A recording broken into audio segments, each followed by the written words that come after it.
آپ لوگوں کی تو ڈیمانڈ صرف سروس اسٹرکچر اور تنخواہوں میں اضافہ، بس یہ دو ڈیمانڈز ہی آپ لوگوں کی ہمیشہ ہم سنتے ہیں۔ میرے خیال میں وہی چیزیں میڈیا میں سامنے آتی ہیں جو نیگیٹو ہوتی ہے. یہ ڈیمانڈز نہیں یا تو سیاست ختم نہیں ہوئی یا غنڈہ گردی کو فروغ دیا گیا.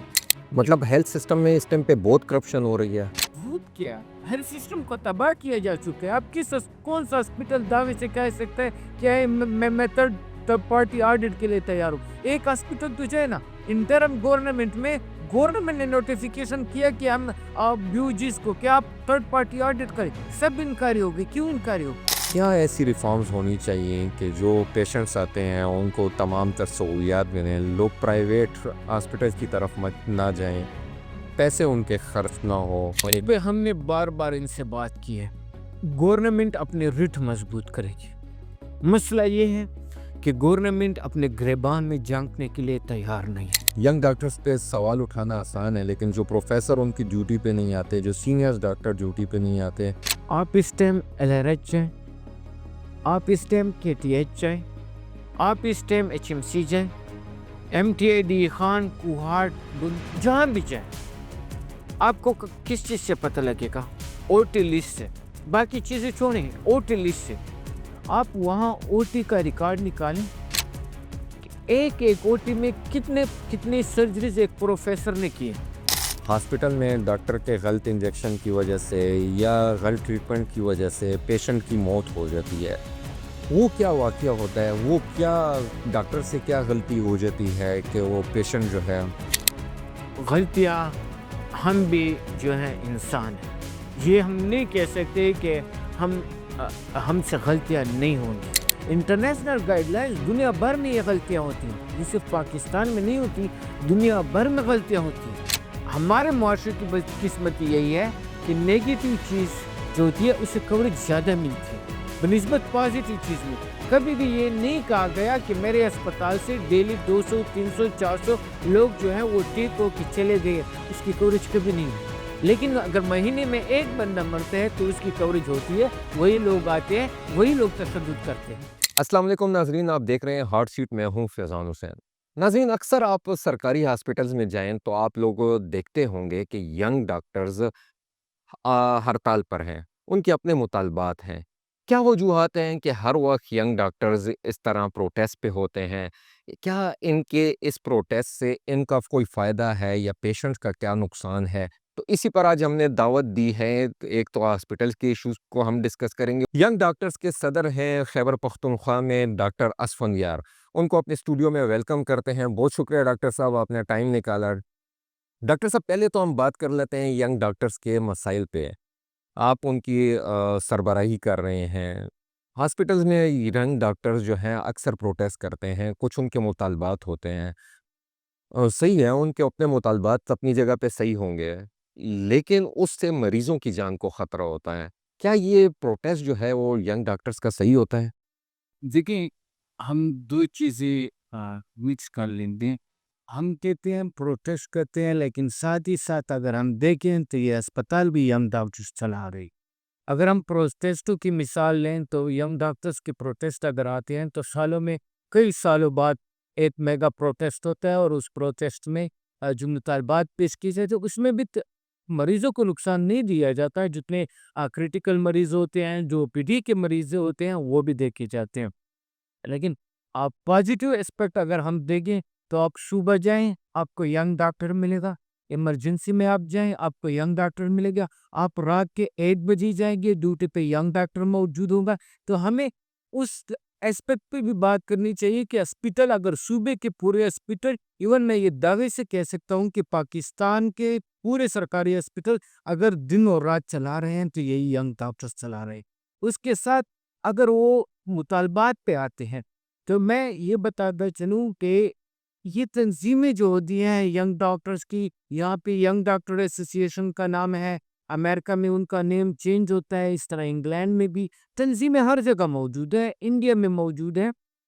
ہمارے ساتھ جو باقی کنٹریز ہیں ہر جگہ ڈاکٹرز کی تنظیمیں موجود ہوتی ہیں، اور جمہوری ملکوں میں اس کو پروموٹ. آپ لوگوں کی تو ڈیمانڈ صرف سروس اسٹرکچر اور تنخواہوں میں اضافہ، بس یہ دو ڈیمانڈز ہی آپ لوگوں کی ہمیشہ ہم سنتے ہیں. میرے خیال میں چیزیں وہی چیزیں میڈیا میں سامنے آتی ہیں جو نیگیٹو ہوتی ہیں، یہ ڈیمانڈز نہیں ہوتی نہیں، سروس اسٹرکچر نیگیٹو ڈیمانڈ تو نہیں ہے، یہ تو پازیٹیو ڈیمانڈ ہے، اچھی ڈیمانڈ ہے، سروس اسٹرکچر ہونا چاہیے. اسٹرکچر کی بات بھی ہوتی ہے ساتھ میں، لیکن ساتھ میں مریضوں کی بات کی ہوتی ہے.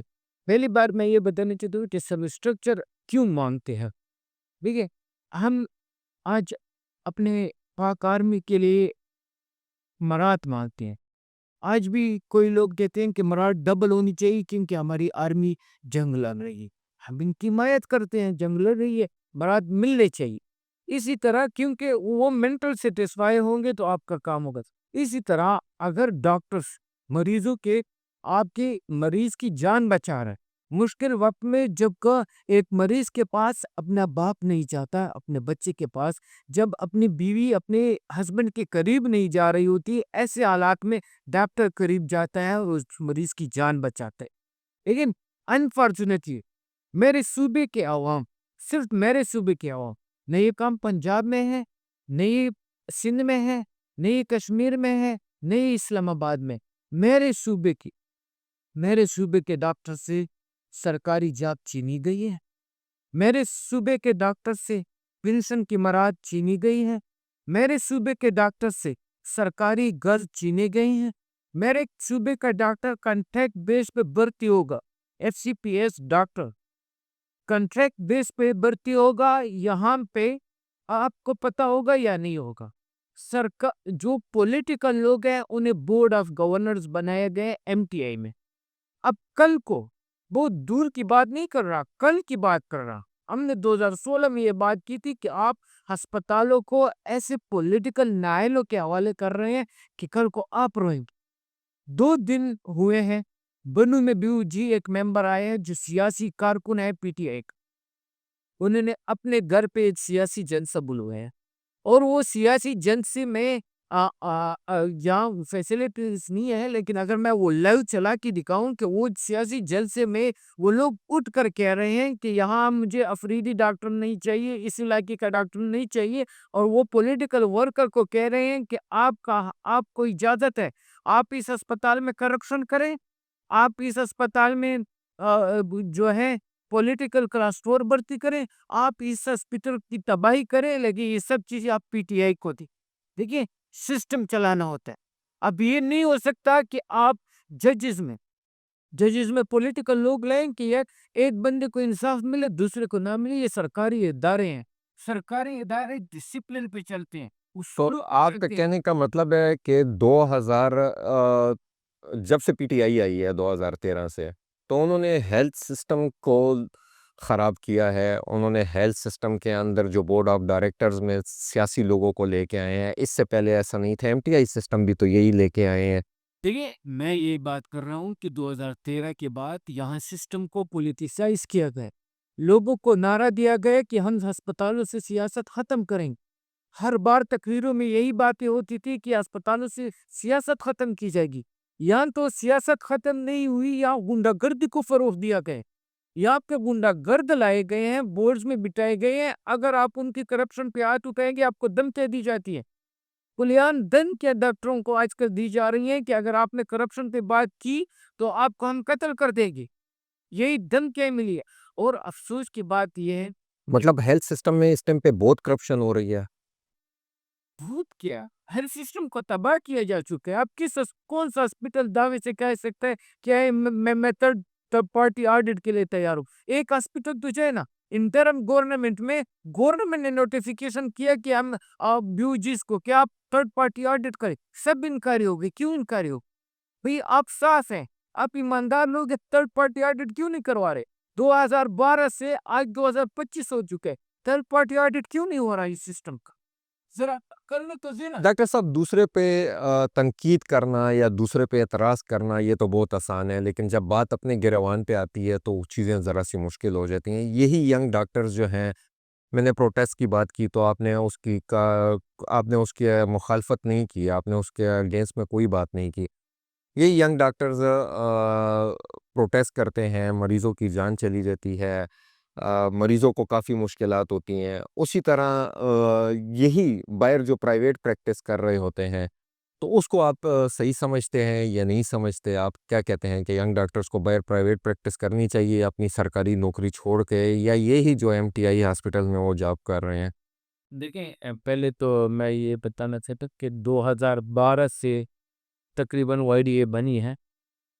میں ینگ ڈاکٹرس کی مثال دینا چاہتا ہوں اور آج 2025 ہے. میرے خیال میں آپ ایک ہی احتجاج کا یہ ریکارڈ پیش نہیں کر سکتے کہ ایک مریض کی فوت کی. اگر کسی کے پاس ریکارڈ ہے تو وہ میدان میں لا سکتا ہے ایک ہی ریکارڈ. اب میں یہ بھی بتانا چاہتا ہوں کہ احتجاج اس طرح نہیں ہوتے کہ بھئی احتجاج ہوئی، ہاسپٹل بند ہے، مریضوں کی رسم اچھی سے ہم بند کرتی، اس طرح نہیں ہوتا. ہمیں پتہ ہے احتجاج کے کچھ بنیادی قانون ہوتی ہو. ہم پہلے احتجاج پہ جاتے ہیں بلیک ریبن ڈے، ہم ڈیوٹیز بھی کرتے ہیں، ہم نے بلیک ریبنز باندھے ہوتے ہیں.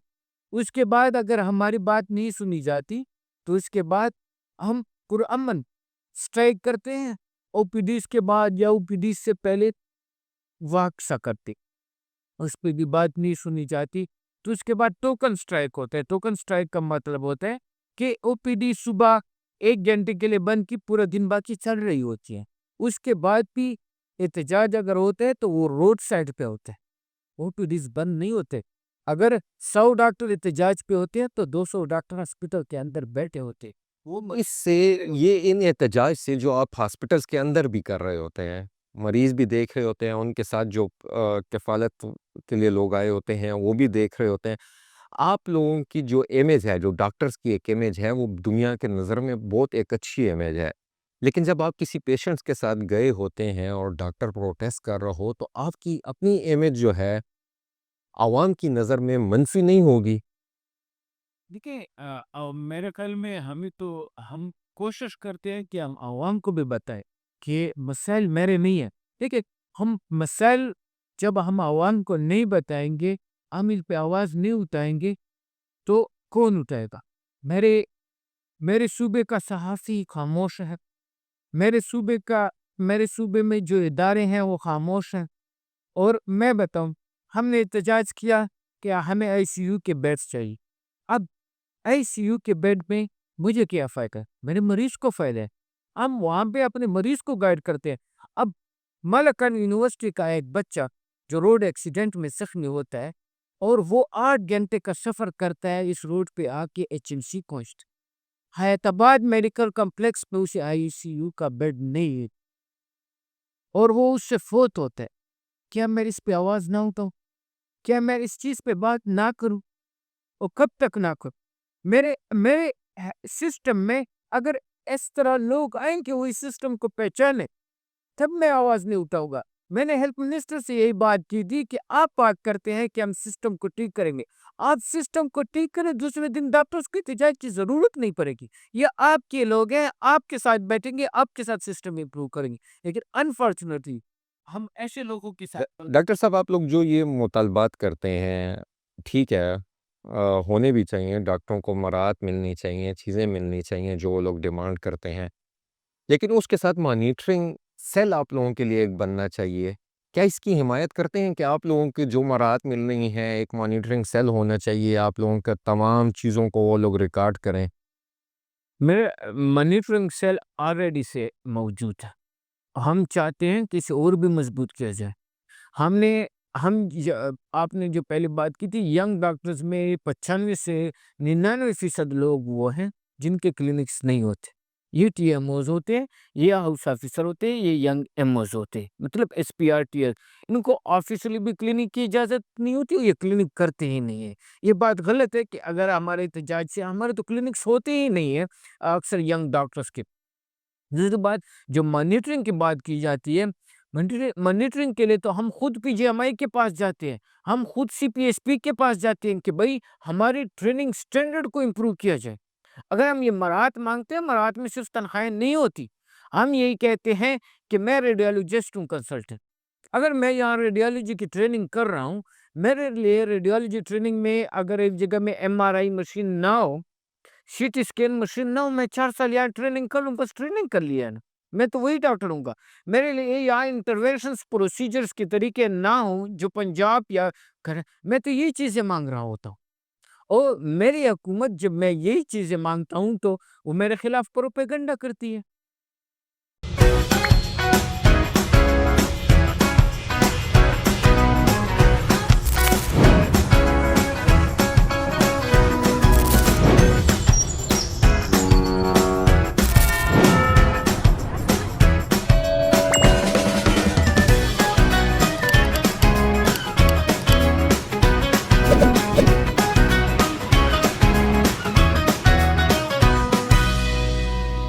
ڈاکٹر صاحب یہ تمام چیزیں جو ہیں وہ تو ڈاکٹروں کی عوام کی حکومت کے درمیان یہ ہم کافی عرصے سے دیکھ رہے ہیں کہ حکومت یہ آخرکار ایک پیج پہ کیوں نہیں آ پا رہے.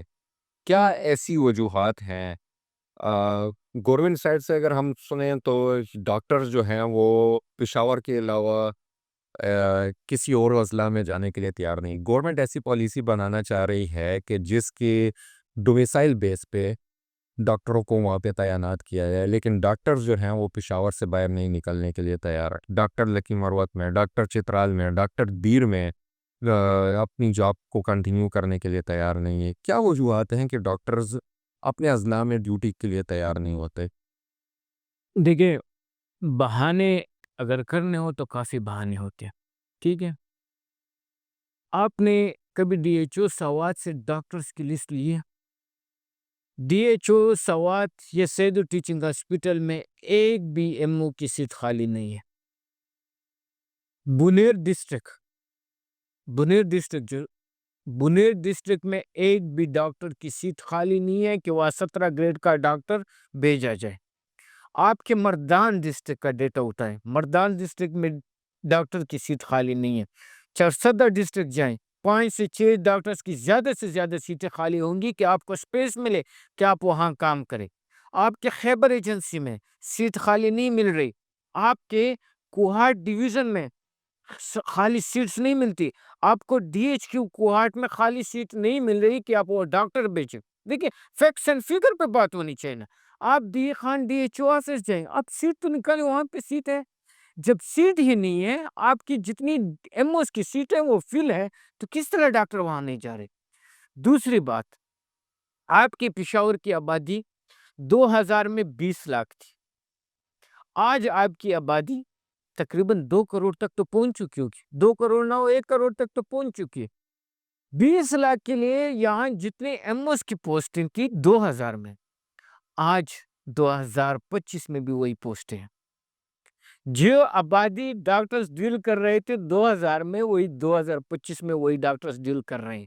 کیا حکومت یہ پلانز نہیں بنائے گی کہ یہ عوام کے لیے نئے ڈاکٹرز کی ضرورت ہے، نئی سیٹیں کریٹ کرنے کی ضرورت ہے، یا سسٹم اپ گریڈ کرنے کی ضرورت ہے؟ یہ کون کریں گے؟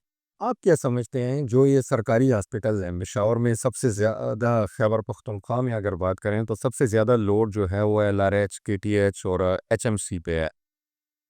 اس میں کیا ایسی ریفارمز ہونی چاہیے کہ جو پیشنٹس آتے ہیں ان کو تمام تر سہولیات ملیں، لوگ پرائیویٹ ہاسپٹل کی طرف نہ جائیں، پیسے ان کے خرچ نہ ہو، کیونکہ غربت بھی کافی زیادہ اس پہ ہم نے بار بار ان سے بات کی ہے. گورنمنٹ اپنے رٹ مضبوط کرے گی. مسئلہ یہ ہے کہ گورنمنٹ اپنے گریبان میں جھانکنے کے لیے تیار نہیں ہے. ینگ ڈاکٹرز پہ سوال اٹھانا آسان ہے، لیکن جو پروفیسر ان کی ڈیوٹی پہ نہیں آتے، جو سینئر ڈاکٹر ڈیوٹی پہ نہیں آتے، ان دیکھیں، یہ چیزیں میں بتاتے چلوں کہ اگر ہم کہتے ہیں کہ سینئر ڈاکٹرز ڈیوٹی کے لیے نہیں آتے، آپ اس ٹائم ایل آر ایچ جائیں، آپ اس ٹائم کے ٹی ایچ جائیں، آپ اس ٹائم ایچ ایم سی جائیں، M T I D Khan, Kohat, جہاں بھی جائیں، آپ کو کس چیز سے پتہ لگے گا؟ او ٹی لسٹ سے. باقی چیزیں چھوڑیں، او ٹی لسٹ سے آپ وہاں او ٹی کا ریکارڈ نکالیں کہ ایک او ٹی میں کتنے سرجریز ایک پروفیسر نے کیے. ایک او پی ڈی میں انٹرنیشنل پروٹوکول جو ہوتی ہیں، ڈبلیو ایچ او کی پروٹوکولز ہیں، انہیں تو ہم نے چھٹی دی ہوئی ہے، اس میں تو ہم بات کرنے کے لیے تیار نہیں ہیں. وہ تو ہم سب چیزیں قبول کرنے کے لیے تیار ہیں. ایسے پروٹوکول میں کیا ہے؟ اس پروٹوکول میں یہ ہے کہ 5-6 پیشنٹ جو ہے وہ ایک ڈاکٹر دیکھے گا. امریکہ میں کنسلٹنٹ جو ہے جو کنسلٹنٹ ہوتے ہیں وہ 5-6 ڈاکٹر دیکھتے ہیں. ینگ ڈاکٹر جو ہوتے ہیں وہ 20 تک پیشنٹ دیکھتے رہتے ہیں. ٹھیک ہے. یہاں پہ کیا حساب ہے؟ یہاں پہ آپ کی اوپیڈی شروع ہوتی ہے 8 بجے. کسی ہاسپٹل میں 2 بجے ختم ہوتی ہے, کہیں پہ 4 بجے ختم ہوتی ہے. اسی طرح ہے نا. اس اوپیڈی میں ہم کتنے پیشنٹ دیکھتے ہیں؟ ہمارے پروفیسرز کے ساتھ 300-400 پیشنٹس دیکھ رہے ہوتے ہیں. ٹھیک. اگر ہم جتنا لوڈ امریکہ کا ایک ڈاکٹر پورے سال میں اٹھاتا ہے, جتنے مریض امریکہ کا ایک ڈاکٹر پورے سال میں دیکھتا ہے, وہاں میرا پروفیسر 1 مہینے میں دیکھ رہے ہیں. پھر بھی ہم پہ الزام لگتا ہے کہ یہاں کا پروفیسر ڈیوٹی نہیں کرتا. یہ مسائل دیکھیں, یہ چیز نہیں آپ نے آواز اس کیوں بات نے کہا تھا کہ مطلب آپ جس ہاسپٹل میں جائیں تو ینگ ڈاکٹرز ہی دیکھیں, چلا رہے 2 چیزیں. ینگ ڈاکٹرز کی ڈیوٹی 24 آورس ہوتی ہے, وہ 24 آور چلا رہے ہوتے ہیں. جو مین او پی ڈی ہوتی ہے اور جو آپ کی او ٹی ہوتی ہے, جو دن میں نے 8 سے 2 بجے اور 8 سے 4 بجے کا ٹائم بتایا. 8 سے 2 8 سے 4 میرا پروفیسر ہوتا ہے. ٹھیک ہے. وہی دیکھتے ہیں, وہی اس کی ڈیوٹی آورس ہے. اگر اس کی ڈیوٹی آورس ایکسٹینڈ ہوتی ہے تو وہ ایکسٹینڈ میں بھی کام کرے گا. وہی اس کی ڈیوٹی آورس ہے, وہ اس ڈیوٹی آورس میں 200-300 ڈاکٹر مریض دیکھ رہا ہوتا ہے. اور ان کی پرسکرپشن وہی دیکھیے, عوام ٹھیک بھی ہو رہی ہوتی ہے. آپ نے یہ تو نہیں دیکھا نا, دیکھیں باتیں ہوتی رہتی ہے کہ بھئی سہولیات نہیں ملی یا ڈاکٹر کام سے نہیں کرے. اگر یہ پروفیسرز کام نہیں کرتے, جو اتنا برڈن ہے میرے اسپتالوں میں, جو اتنی دہشت گردی کی لہر گزری ہے, تو یہاں لاشیں پڑی ہوتی ہے اسپتالوں میں. جتنے مریض ہمارے پاس آتے ہیں کریٹیکل, آپ نے کبھی دیکھے کتنی اموات ہو رہی ہیں ڈاکٹرز کی غلطی سے نہیں ہو رہی, وہ سہولیات کی کمی کی وجہ سے ہو رہی ہے. اور سہولیات کی کمی کے ذمہ دار گورنمنٹ ہے, ہیلتھ منسٹر ہے, ڈاکٹر نہیں ہے. بالکل سہولیات جو ہیں, سہولیات کا فقدان ہم بالکل آپ سے ایگری کرتے ہیں, لیکن اکثر دیکھا جاتا ہے کہ ہاسپٹل میں ڈاکٹر کے غلط انجیکشن کی وجہ سے یا غلط ٹریٹمنٹ کی وجہ سے پیشنٹ کی موت ہو جاتی ہے. وہ کیا واقعہ ہوتا ہے؟ وہ کیا ڈاکٹر سے کیا غلطی ہو جاتی ہے کہ وہ پیشنٹ جو ہے مر جاتے ہیں؟ دیکھیں, غلطیاں ہم بھی جو ہیں انسان ہیں. یہ ہم نہیں کہہ سکتے کہ ہم سے غلطیاں نہیں ہوں گی, لیکن غلطیوں کی پرسنٹیج کتنی ہے وہ ہمیں واضح کرنا ہوگا. انٹرنیشنل گائیڈ لائنز دنیا بھر میں یہ غلطیاں ہوتی ہیں, یہ صرف پاکستان میں نہیں ہوتی, دنیا بھر میں غلطیاں ہوتی ہیں. دنیا بھر میں یہ ڈاکٹر کس قسم کی غلطی ہوتی ہے؟ یہ دیکھیں, یہ غلطیاں ہو سکتی ہے, انسانی غلطی بھی ہو سکتی ہے. آپ سے انجیکشن ریئیکشن بھی کر سکتے ہیں, اسی طرح آپ سے مطلب تھکاوٹ کی وجہ سے آپ غلط آپریشن بھی کر سکتے ہیں. لیکن کتنی پرسنٹیج ہے؟ نہیں اکثر یہ جو انجیکشن کا جو یہ اس کے بارے میں تھوڑا سا دیکھیں, بتائیں. انجیکشنز کا جو سین چلتا ہے وہ اکثر اوقات پہلے تو ڈاکٹرز ہوتے نہیں ہیں انجیکشنز لگانے والے, وہ ہمارے سب آرڈینیٹس ہوتے ہیں. ڈاکٹرز کبھی انجیکشن نہیں لگاتے, نرسیں لگاتی ہیں. سب آرڈینیٹس نرسیں ہوتی ہیں, ہمارے پاس پیرامیڈکس ہوتے ہیں, جو بھی ہوتی ہیں. ڈاکٹر انجیکشن لکھ کے دیتے ہیں, لیکن انٹرنیشنل گائیڈ لائنز میں ہر انجیکشنز پہ لکھا ہوتا ہے کہ یہ ریئیکشن کر سکتے ہیں, ریئیکشن ہو سکتا ہے. اس ریئیکشنز کی وجہ سے بندہ شاک میں چلا جاتا ہے اور اس کی اموات ہو جاتی ہے. اور وہی چیزیں ہمارے معاشرے کی بدقسمتی یہی ہے کہ نیگیٹو چیز جو ہوتی ہے اسے کوریج زیادہ ملتی ہے بنسبت پازیٹو چیز میں. کبھی بھی یہ نہیں کہا گیا کہ میرے اسپتال سے ڈیلی 200 300 400 لوگ جو ہیں وہ ٹھیک ہو کے چلے گئے, اس کی کوریج کبھی نہیں ہوئی. لیکن اگر مہینے میں ایک بندہ مرتا ہے تو اس کی کوریج ہوتی ہے. وہی لوگ آتے ہیں, وہی لوگ تشدد کرتے ہیں. ٹھیک ہے ڈاکٹر صاحب, کھانے کے بعد جو کولڈ ڈرنک ہے, کیا یہ انسان کے اسٹمک کو نقصان پہنچاتی ہے, نہیں پہنچاتی ہے؟ اس حوالے سے بھی ہمیں کولڈ ڈرنک تو ڈاکٹرز ریکمینڈ نہیں کر سکتے, کیونکہ مسئلہ یہ تھا کہ تو کولڈ ڈرنک میں شوگر کافی زیادہ ہوتا ہے, دوسرے اس کی ایسیڈیٹی ہوتی ہے جو نقصان دہ ہوتے ہیں. بہترین چیز جو ہے وہ پانی ہے, جو انسان کو ہیلپ کر سکتی ہے. ہم اپنا ہائیڈریشن لیول جتنا ہم مینٹین رکھیں گے, ہم ہائیڈریشن لیول کولڈ ڈرنک سے مینٹین نہیں رکھ سکتے. ہم ہائیڈریشن لیول جو ہے اپنے پانی سے, نیچرل جو چیز ہے اس سے مینٹین رکھ سکتے ہیں. تو ہمیں کوشش کرنی چاہیے کہ کولڈ ڈرنک کی جگہ نیچرل لسی یا پانی جو ہے انہیں فوکس دینا چاہیے. کھانے کے بعد پانی جو ہے وہ بہتر ہوتا ہے, نہیں بہتر ہوتا؟ اور اگر نہیں ہوتا تو اس کی کیا وجوہات ہیں کہ کھانے کے بعد پانی کا اکثر کہتے ہیں نہیں پینا چاہیے؟ یہ تو میرے خیال میں ہمارے اس کے مطابق سنت ہے کہ کھانے کے بعد نہیں پینا چاہیے، تو سنت کو تو لازمی ہمیں فالو کرنا چاہیے، اگر وہ نقصان ہو یا نہ ہو، یا لیکن جو ہمیں اسلام نے بتایا ہو تو ہمیں تو اس کو فالو کرنا چاہیے۔ ڈاکٹر صاحب آپ مطلب لوگوں کو یہ صرف کہتے ہیں کہ اس طریقے سے گوشت نہیں کھانا چاہیے، یہ اپنے گھر والوں کو بھی، آپ ڈاکٹرز جتنے بھی ہیں وہ گھر والوں کو بھی کہتے ہیں، آپ دسترخوان میں بیٹھے ہوتے ہیں بھائیوں کو کہتے ہیں اے تم زیادہ گوشت کھا رہے ہو، تم ایسے نہیں کم تانے اسٹمک کا مسئلہ تمہیں ہوگا بعد میں۔ نہیں، لازمی بات ہے، ہم گھر والوں کو بھی بتا رہے ہوتے ہیں کہ گوشت سے گزارا کرنا چاہیے، اتنا نہیں کرنا چاہیے۔ جہاں بھی بیٹھے ہوتے ہیں، دوستوں کے ساتھ بیٹھے ہوتے ہیں، گھر والوں کے ساتھ بیٹھے ہیں، تو ہم فوکس یہی کرتے ہیں۔ حالانکہ ہماری اپنی ڈاکٹروں کی جو لائف ہوتی ہے وہ بھی سیڈنٹ ہوتی ہے کہ پیشنٹس کے ساتھ اس کے ساتھ ہمیں واک کے لیے، ایکسرسائز کے لیے خود بھی ٹائم بہت کم ملتا ہے، لیکن ہم کوشش کرتے ہیں کہ ڈائٹ پہ کنٹرول کر سکیں، اور یہ میں نے دیکھا ہے کہ میکسیمم ڈاکٹرز اپنے ڈائٹ کنٹرول کرنے کے لیے کوشش کر رہے ہوتے ہیں، اس وجہ سے اوروں کو بھی نصیحت کرتے ہیں۔ اور جو موٹے موٹے ڈاکٹر ہوتے ہیں جو ڈائٹ پہ کنٹرول نہیں کرتے ان کو کیا میسج دیں گے؟ یہ سب کو جو ڈائٹ پہ میکسیمم ڈاکٹرز جو ہوتے ہیں وہ ڈائٹ پہ کنٹرول رکھنا چاہتے ہیں، لیکن ان کی لائف جو ہوتی ہے وہ پیشنٹ کی وجہ سے وہ ہوتی ہے کہ پیشنٹس دیکھنے، اور ہم یہ بھی کہتے ہیں اکثر اوقات کہ یار ڈاکٹر پیشنٹ سے جان کیوں نہیں چھڑوانا چاہتے۔ ان مسئلہ یہ ہوتا ہے کہ اگر ایک پیشنٹ اتنی دور سے آیا ہو، وہ آپ کے لیے آیا ہو، اور اگر آپ اسے چیک نہ کرے، چیک کیے بغیر واپس بھیجے، تو وہ مریض کے لیے اور بھی مشکلات میں اضافہ ہو جاتی ہے، تو اس وجہ سے ڈاکٹر کی مجبوری بن جاتی ہے کہ وہ مریض کے لیے بیٹر رہتے ہیں۔ بہت شکریہ ڈاکٹر صاحب، آپ نے آج ہمیں ٹائم دیا۔ ناظرین، آج کا پروگرام اگر آپ کو پسند آیا اور اگر آپ چاہتے ہیں کہ ہم اسی طرح ینگ ڈاکٹرز کو بلائیں، ان کی ایشوز جو ہیں وہ حکومت تک پہنچائیں، آپ لوگوں تک پہنچائیں، تو یا آپ لوگوں کو ینگ ڈاکٹر سے کبھی کوئی مسئلہ آیا ہو، آپ اپنے پیشنٹس کو ہاسپٹل لے کے گئے ہوں اور ان کا علاج جو ہے وہ صحیح طریقے سے نہ ہوا ہو، تو ہمیں کمنٹ باکس میں ضرور بتائیے گا۔ آج کے لیے اتنا ہی، اللہ حافظ۔